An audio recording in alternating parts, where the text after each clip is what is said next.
Previously on Dune. One of the most important and venerated games of all time. Important and venerated games of all time. Games of all time. All time. And now the conclusion.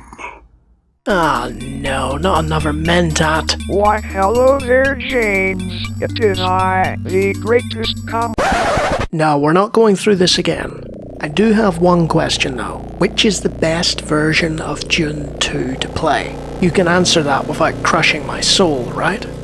Certainly, James. Dune 2, the building of a dynasty, often known as Battle for Arrakis, can be played in DOSBox, or by using Dune 2 Redux 1, 2, or 3, but players often prefer using Open Dune or the fork Dune Dynasty. There is also Dune 2 the Maker and Dune Legacy to consider, as well as Dune 2 the Golden Path.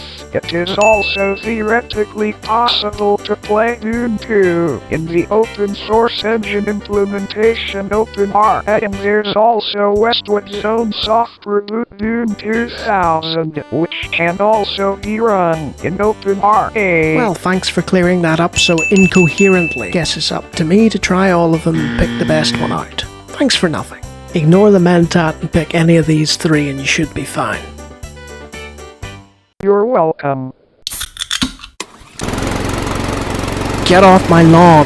RTS. It stands for Real-Time Strategy, and for the longest time it was an enormous part of the PC gaming landscape. Ever played Dota or League of Legends? Then you've played an RTS of sorts. And the only reason any of these existed was because of Dune 2. Hell, without Dune 2 there would be no World of Warcraft either. A lot of the groundwork about how this progenitor came into being has been covered in the previous video, like pointing out that it technically wasn't the first, and that it wasn't even the first Dune strategy game with real-time elements. It was the one that codified a lot of gameplay that you still see today, and that's why it's considered the game that created the genre as we know it. Westwood had already been about for 7 years, proving themselves adept at creating games using other licenses, with the releases of BattleTech. The Crescent Hawk's Revenge. Using the, you guessed it, BattleTech license. This title was considered a proto-RTS, so they were already edging towards the creation of the genre prior to making Dune 2. It wasn't long before the studio pumped out a stone-cold classic, using the Dungeons & Dragons license. And we're not talking about Dragon Strike here. Eye of the Beholder certainly caught the eye. The sequel was even better, and thus their inevitable collision with a bigger fish was set. In the end, it was Virgin who offered them more freedom and autonomy as opposed to more money. It was a rather good decision. The boys at the Virgin office had been introduced to Herzog Zwei and enjoyed this new fast-paced clickathon even if they didn't fully understand it at first. They tasked Westwood with making a Dune-themed version, and Brett Sperry & Co. didn't disappoint. In order to really evoke the fast-paced nature of the game, they tasked in-house teenage composer Frank Klepacki with naming a badass soundtrack. Oh, and Dwight Okuhara was also involved too. Klepacki was a legit rock star, and thus Dune 2 became the second Dune game with one of the greatest soundtracks in gaming history. One that sounds fantastic on Adlib, MT32, or the newly created General MIDI format that's playing in the background right now. From 1992 to 1998, Westwood didn't release a bad game. What do you mean Young Merlin wasn't any good? Of course it was. We won't talk about what happened to them after that year, as they suffered a fate that so many others did.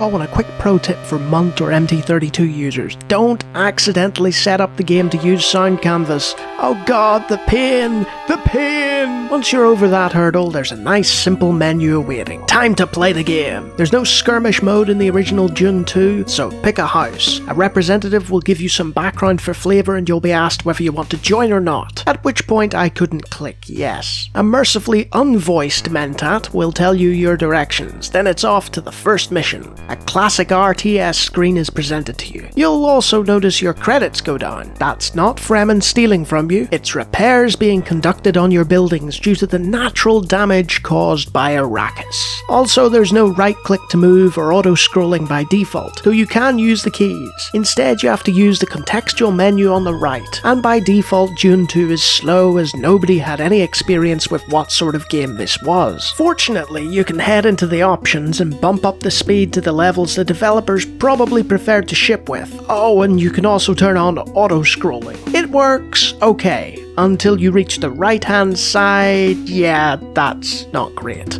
One friendly DOS message later, and it's off to PC Gaming Wiki to download some patches and the Dune 2 Mouse Helper, an external hotkey mapper program that runs in the background. The link's in the description. Back to Dune 2, and we're right-clicking to move like nobody's business, until we run into a problem that can't be worked around. You can't select groups of units, and Dune 2 doesn't have a context-specific cursor. Jumping over to Dune Dynasty, you'll discover that it does have unit grouping, and right-clicking by default amongst many other options and modern conveniences. Ah, look at that. Some nice unit selecting. Depending on the resolution you set, you can also zoom in and out of the game to some degree, giving you a more free view of the battlefield. Now it's time to build some concrete slabs adjacent to our construction yard, which greatly reduces the damage structures take, as opposed to if they were just built on rock. With our slabs in place, we build ourselves a wind trap to power our buildings. Then after some more slabs comes the refinery, which gives us our first spice harvester to convert spice into credits. Look at the Orny flying it in! You'll spot that I laid down the wrong slab. For now, we'll just repair the damage at a hefty credit cost, because damaged buildings are less effective. But what about Dune Legacy, I hear you cry? Well, after a lovely menu and a fantastic array of options, you'll be flying through the first few levels like nobody's business. The graphics are amazing, the controls are intuitive, and the sound is superior as you blast away your foes, uprooting them entirely from Arrakis through superior firepower, until the AI brutalizes your pitiful attempts because you're not a pro RTS player, leaving you frustrated and upset at your own impotence. It's not just me either. There's been nearly 9,000 views on the topic over on their SourceForge forums. So it's back to Dynasty instead, courtesy of some meddling with the config file, which shouldn't be necessary, but it isn't too difficult once you find it. At a higher resolution, the side menu provides slab images, so you don't make the same building mistakes with your concrete, and with the added fog of war it looks nice, if a bit ant-like. Time to get back to repairing. I didn't need those credits anyway. After teaching the basics and completing the first few missions, the now classic statistics screen pops up, showing you what you've harvested and what you've killed. It's then preceded by a high score table that's more in keeping with an arcade game. You then select your next conquest on the map, and you're off to the next level. I clicked 2 different places and got the same levels, so I don't think it matters which territory you press. I was also accosted with what looked like copy protection that had been kindly filled out for me. I'm not trading confidential information. A few things are different in Dynasty. If spice harvesters can't see spice, you'll have to direct them manually, though I wouldn't use them as exploratory vessels. Oh, and you'll want to watch out for spice plumes. They destroy vehicles that step on them, so it's best to shoot first and ask questions later. Playing the same mission that killed me before, but in Dynasty instead, yielded wildly different results, as I crushed the Harkonnens with relative ease. This is why I recommend Dynasty over Legacy, because the latter feels like a punishing Red Alert clone with a Dune skin. Usually in a review of real-time strategy, this is where the unit and building types would be broken down in more detail, but I can't do that. Everything was going fine with Dynasty. I could forgive its quirks because it felt more faithful to the original than Legacy. That was until I got over the halfway point in the campaign. With no difficulty setting beyond the ability to activate a brutal AI, I was forced into a war of attrition that lasted over an hour and a half. A frustrating grind of a level that served only to suck the joy out of every action. I might not be a spring chicken, but I did beat Brood War last year, so it's not like I'm a stranger to RTS. Both Dynasty and Legacy suffer from the same problem. They're catering to established fans of the original, who'd already invested thousands of hours into the game. With the DOSBox emulated version lacking essential features, neither the most popular source port or the remake remake hits that sweet spot between accessibility and adherence to the original design, relegating Dune 2 to the unfortunate role of historical curiosity for anyone who doesn't fancy getting RSI from all the micromanagement you'll be doing. It's a damn shame really, because outside of the short campaign consisting solely of kill the other guy missions and the lack of a skirmish mode, Dune 2 does absolutely everything else right and deserves to go down in history, with licensing issues preventing the remaster that the game deserves and problems with every other adaptation. Your best bet sadly is to ignore Dune 2 altogether and play Westwood's other games. Unfortunately for the Nevada developer, there was another company lurking in the shadows and more than happy to capitalize on the groundwork that they had laid down. I'm done with Arrakis for now, but there are some other Dune games to explore at a later date, I'm sure. For now we move to pastures greener, but until then you need to move off pastures greener. What I'm trying to say is you need to get off my lawn.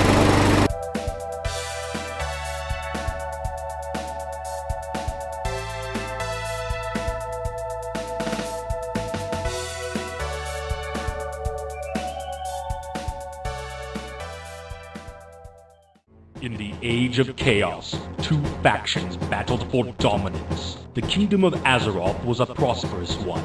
The humans who dwelled there turned the land into a paradise.